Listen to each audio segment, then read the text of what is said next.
ভাই ভাই দাঁড়ান কি রে, কি হয়েছে তোর? তুই এত হাঁপাচ্ছিস কেন? ভাই ভাই আমার ছোট ভাইয়ের শরীর খুব খারাপ, ডাক্তার বলেছে ওরা হাসপাতালে ভর্তি করতে হবে। আপনি আমার 2000 টাকা ধার দেন। আচ্ছা, টাকাই তো নিবি, একটু দাঁড়া।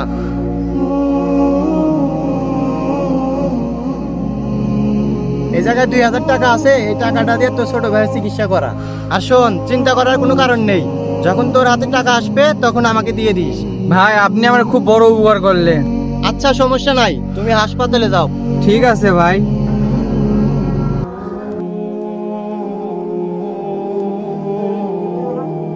ভাই দাঁড়ান, ভাই নেন আপনার সেই 2000 টাকা। এই, তুমি কি সেই আজিমের ছোট ভাই না? এই, তোমার না শরীর খারাপ ছিল, তাই এখন কি অবস্থা তোমার? এটা কিছু জানার সময় নেই আমার কাছে, এই নেন আপনার টাকা। আরে, এটা কি হলো? কিছুই তো বুঝলাম না। এই হাসান ভাই, জানাজায় যাবেন না? কার জানাজা? কেন, আপনি জানেন না আমার ছোট ভাই কালকে মারা গেছে হাসপাতালে? সজীব মারা গেছে মানে? ওই তো সজীব।